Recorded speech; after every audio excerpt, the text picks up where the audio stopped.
All right, guys, got a fun little two-part video for you today.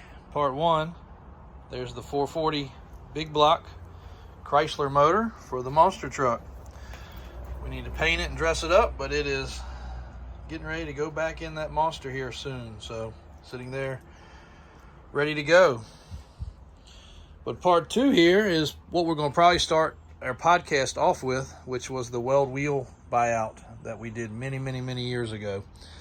And a lot of people question, obviously now with the popularity of Weld Wheels, they question like, wow, did that really happen? And, you know, also some of my guys, you know, they remind us, you know, we have frustrating days. I've got 350 vehicles for sale, Davis Off-Road.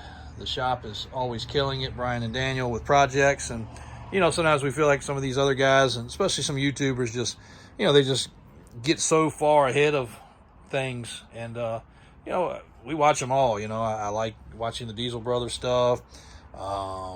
Whistling Diesel, been watching him for years and all his content. And, you know, it's all stuff that we do or have done. But like what they say is, you know, there's some things that can't be redone again. And that's what they remind me of, and I have to remind myself of. Lots of it goes back to Mickey Thompson. Some things that were made and deals that were made with Mickey Thompson that'll absolutely never happen again, in some rough financial times for any company that was in the business back then. And then Weld Wheels, which still is in business today, but the truck division of Weld Racing did at one point close and stopped making the cool wheels that everybody now loves. And this was in an era before a lot of guys were even in the truck game, but we were. And I remember like it was yesterday buying one of my first sets of welds from National Tire and Wheel. And that was in probably 97 or 98. And I actually had them mount tires on it and everything because I didn't want to deal with it. But lo and behold, you know, we did start dealing with Weld directly. Very few people did.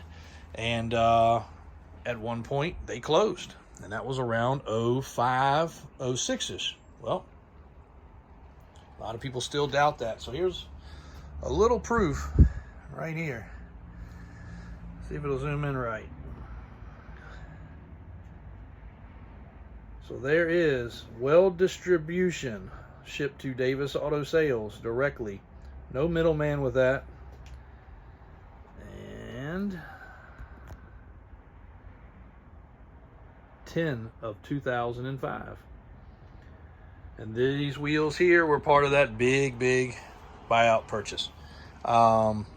It was everything from 16.514s to 18x12s, called a Tucson, that really were never sold to the public. There was a few sets that slipped out other than the ones we got. Those wheels accepted a bead lock ring, finish ring. Probably one of the most rare wheels there are. I do have some of those still in stock. This is not a for sale ad. Please, you can comment all you want, but don't call. These are not currently for sale. Will I sell off the last batch of this stuff? I think we're probably going to have it all sent off and stretched. Everybody loves the 14, 16, 18 wide stuff, and I think we're just going to take the time and go ahead and stretch these wheels. And there's a lot of others in other buildings that have still got too. Now, some of this stuff, like these 16x10s, I might let go. That's a 5 on 135 pattern for like an F-150. We're probably not going to stretch those or do anything crazy. 16x10s, Scorpios. Some of this stuff we would sell. And even there's a 16.5x12 Mickey Thompson classic 2-wheel, which, shucks, that wheel's been discontinued for 10 years now at least. So anyway, we just happened to be in this building grabbing a set of wheels to get mounted up. And here's some cool stuff. Wrapped up in plastic, in boxes, with bands, real deal. We even had somebody reach out one time and buy some Weld Wheel boxes because they wanted to box up their wheels that they had refinished. So there's kind of a really cool following with these things. And again, these boxes look like crap. Nobody want to buy these, but brand new in the box. They came polished. They came chrome. And there's the Evo. Had a 5-year chrome warranty. Way since expired, obviously. 2004 ship date on those. So pretty cool. And they had a couple different warehouses. Some of these came out of Arizona. Some of them came out of, I think it was Missouri. just depending on where they were warehoused at.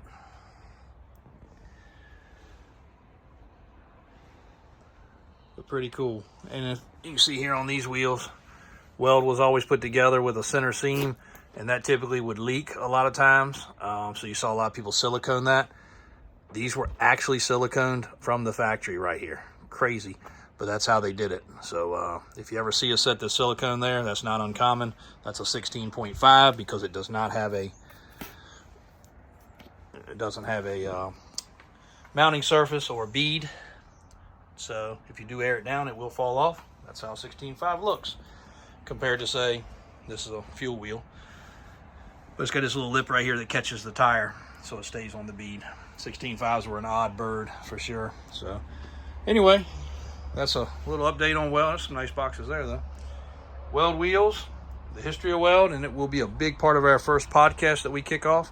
When I have the rep from Mickey Thompson coming in to talk about Mickey Thompson stuff, and then we're going to chat about some Weld things that happened really close to the same time. So Davis Drives on YouTube, Davis Auto Sales if you're looking for a truck.